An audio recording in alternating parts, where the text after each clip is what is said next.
Assalamualaikum warahmatullahi wabarakatuh. Di pertemuan ketiga ini saya akan membahas user flow dan sitemaps atau struktur navigasi.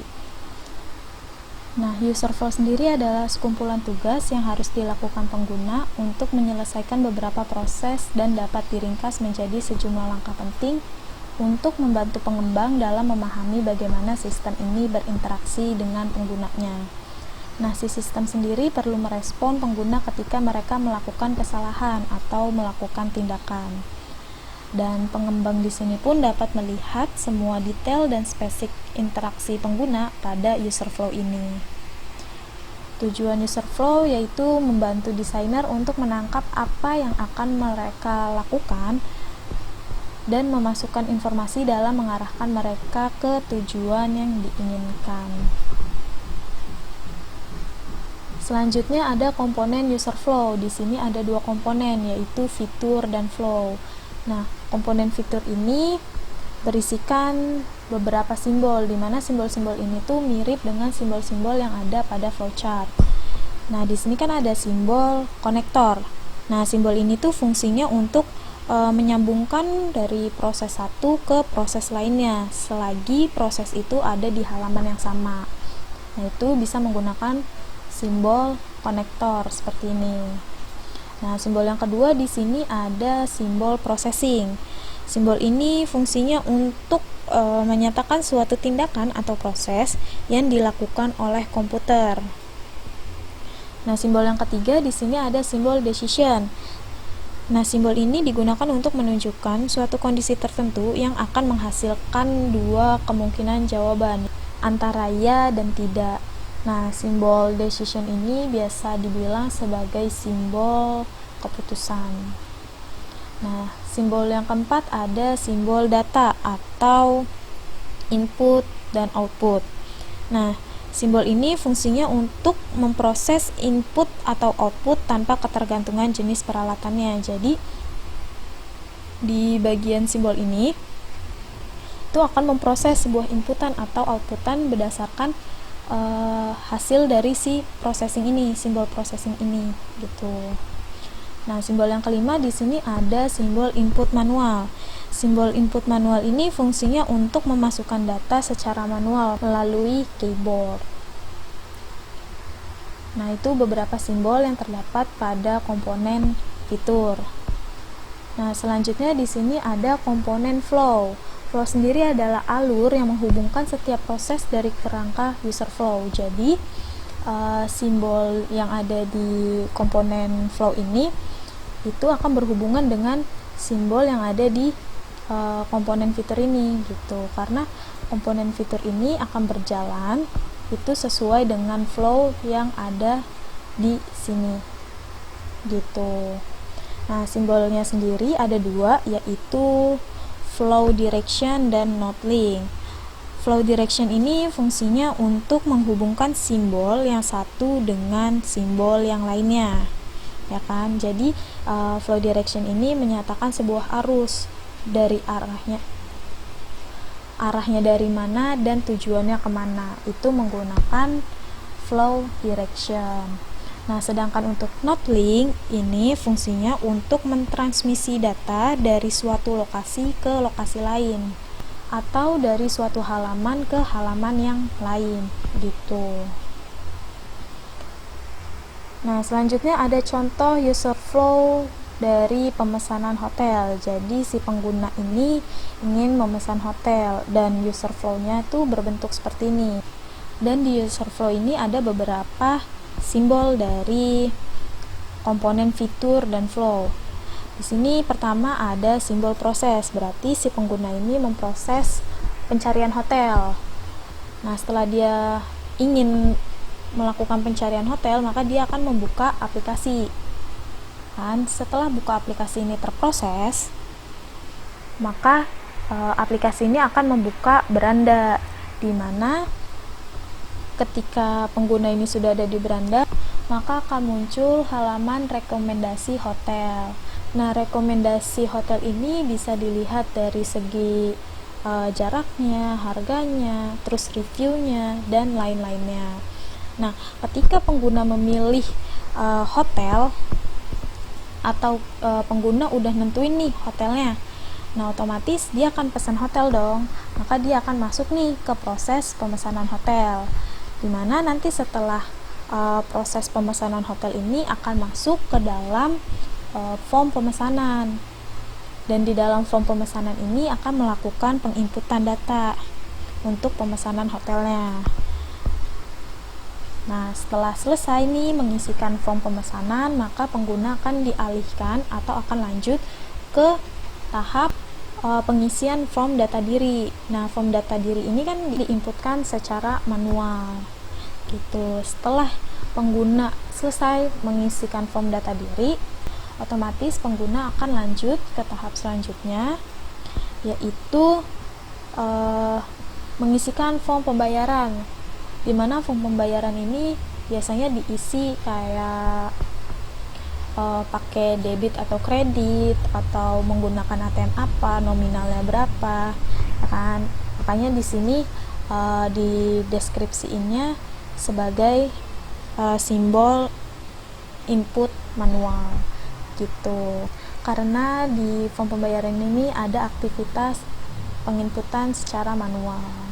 Nah, setelah form pembayaran selesai akan masuk nih ke tahap selanjutnya, di mana tahap selanjutnya itu di sini menggunakan flow not link yang menandakan bahwa ada transmisi lokasi dari lokasi form pembayaran ke lokasi pop up, ya kan?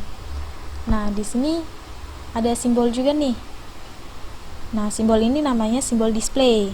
Nah, fungsinya itu untuk menyatakan keluaran melalui layar monitor. Berarti dia akan muncul sebuah output untuk memberikan detail transaksi atau aktivitas yang telah dilakukan oleh si pengguna ini gitu.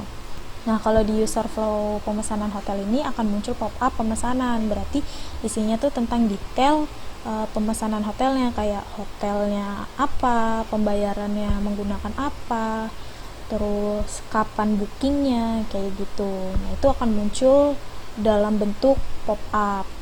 Nah, di pop-up ini nanti akan ada sebuah pilihan gitu, dimana ketika si pengguna memilih ya, maka dia akan masuk atau memproses menu riwayat.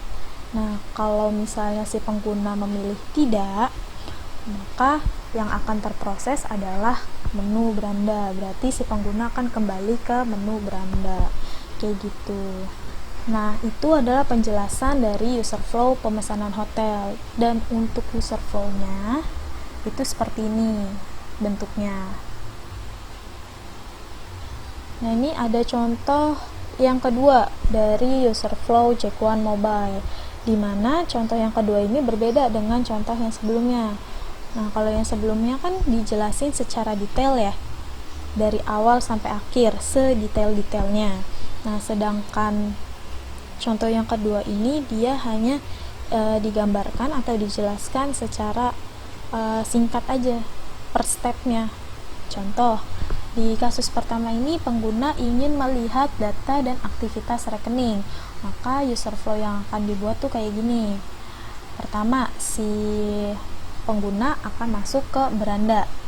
Setelah itu si pengguna akan masuk nih ke menu rekening. Nah, dari menu rekening tersebut akan muncul nih data-data dan aktivitas-aktivitas dari si rekening pengguna. Nah, dari data dan aktivitas rekening tersebut itu bisa di-share. Nah, oke, lanjut ke kasus yang kedua. Kasus kedua ini si pengguna ingin melakukan transfer dan bentuk user flow yang dibuat tuh seperti ini. Jadi si pengguna ini masuk ke menu transaksi. Setelah menu transaksi terproses, dia akan masuk ke form bank, di mana di form bank ini dia akan melakukan penginputan secara manual, kayak nominalnya berapa, nomor rekeningnya berapa, terus tertuju ke bank mana, itu dilakukan penginputan manual. Nah, setelah selesai nih form bank diisi, maka akan muncullah sebuah pop-up di mana pop-up tersebut berisikan detail transaksi yang telah dilakukan gitu. Nah, hasil transaksi tersebut itu bisa di-share ke platform lain gitu. Nah, di kasus yang ketiga, di sini pengguna ingin melakukan scan barcode. Nah, untuk user flow-nya bentuknya seperti ini. Ada proses beranda, jadi si pengguna ini masuk ke beranda. Nah, setelah penggunanya masuk ke beranda, maka dia akan masuk ke scan barcode, di mana scan barcode ini melakukan penginputan, ya kan? Dia men-scan barcode-nya secara manual. Nah, setelah scan barcode-nya berhasil, maka akan muncullah sebuah konfirmasi kayak gitu. Nah, itu adalah penjelasan user flow secara per step atau per langkahnya gitu. Nah, selanjutnya di sini ada sitemaps atau struktur navigasi. Nah, untuk membuat sitemaps ini itu diperlukan hasil dari card sorting yang telah dilakukan. Nah, kemarin kan kita udah melakukan card sorting ya, ada before, after, dan proses. Nah, yang digunakan untuk membuat struktur navigasi atau sitemaps ini adalah bagian afternya atau hasil card sortingnya. Contoh, di sini kemarin saya sudah membuat card sorting dan ini adalah hasilnya, hasil akhirnya. Di sini ada 4 menu, yaitu menu beranda, transaksi, informasi, dan menu lainnya, dimana masing-masing menu ini itu ada menu lagi di dalamnya, ada submenu, yaitu ada menu scan to pay di menu beranda, terus ada menu FAV, top up, rekening, dan promo. Nah, dari sini kita buat nih sitemapsnya atau struktur navigasinya.